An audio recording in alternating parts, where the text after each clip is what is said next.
बहुत बहुत स्वागत है मित्रों आप सभी का गीता प्रकाशन बुक्स वाला के यूट्यूब चैनल पर। स्क्रीन पर आप जो देख रहे हैं यह है इंद्रधनुष, ऐसा कहानी संग्रह जिसे रचा है इन सभी बाल कहानीकारों ने। इस महान कार्य को संपन्न किया है सुनीता प्रयाकर राव वासुनी जी ने। मित्रों, इंद्रधनुष इस बाल कथा संग्रह की खूबी यह है कि इसमें आपको दोनों ही भाषाएं यानी क्षेत्रीय भाषा तेलुगु और राष्ट्रभाषा हिंदी में कहानियां पढ़ने मिलेंगी, वह भी इन नन्हे कलाकारों की।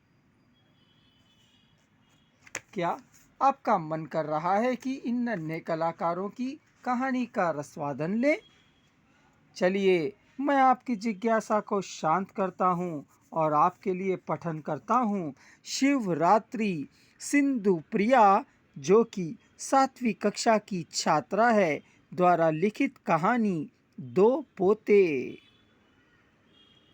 इसे आप तेलुगु में भी पढ़ सकते हैं। चलिए मैं आपके लिए इस कहानी का पठन करता हूँ, ध्यान से सुनिएगा। एक गांव में एक दादी अपनी दो पोतों के साथ रहती थी। उनके पास एक छोटा सा सब्जियों का खेत था।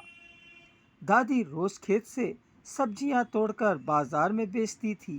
दादी बहुत अच्छी थी, लेकिन पोते किसी काम की बात नहीं मानते थे। फिर भी दादी कभी उन्हें डांटती नहीं थी। एक बार दादी को तेज बुखार आ गया। उस दिन वह खेत नहीं जा पाई और सब्जियां भी नहीं बेच पाई। घर में खाने का कोई सामान भी नहीं था। अब पोतों को बहुत भूख लग रही थी। उन्होंने दादी से पूछा, दादी हमें बहुत भूख लगी है, घर में खाने को कुछ भी नहीं है, हम क्या खाएं? दादी ने कहा, बेटा अभी खेत में जाओ, सब्जियां तोड़कर ले आओ और बाजार में जाकर बेच दो, तभी हमें पैसे मिलेंगे और हम उनसे सामान खरीद पाएंगे। पोतों ने दादी की बात मानी और खेत में जाकर सब्जियां तोड़ी, फिर बाजार में बेचने के लिए बैठ गए, लेकिन कोई तुरंत खरीदने नहीं आया। तब उन्हें ख्याल आया, दादी रोज कितनी मेहनत करती है, तभी हमारा पेट भर पाता है। उस दिन के बाद से दोनों पोते दादी के साथ रोज सब्जियां तोड़ने और बेचने जाने लगे। मित्रों, इस कहानी से यह हमें नीति मिलती है कि बड़ों की मेहनत को समझकर हमें भी मदद करनी चाहिए।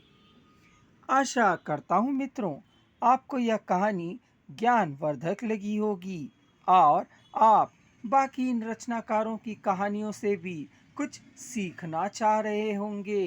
तो चलिए स्क्रीन पर दिखाए जा रहे नंबर पर या फिर डिस्क्रिप्शन बॉक्स में दिए जा रहे नंबर पर संपर्क करिए और घर बैठे पुस्तक प्राप्त करिए। इंद्रधनुष। विशेष सूचना, इंद्रधनुष का जादू अब केवल भारत में नहीं बल्कि 66 देशों में किंडल के माध्यम से बिखेरा जा रहा है। डिस्क्रिप्शन बॉक्स में लिंक दे दिए गए हैं। धन्यवाद मित्रों, आप सभी का दिन मंगलमय हो।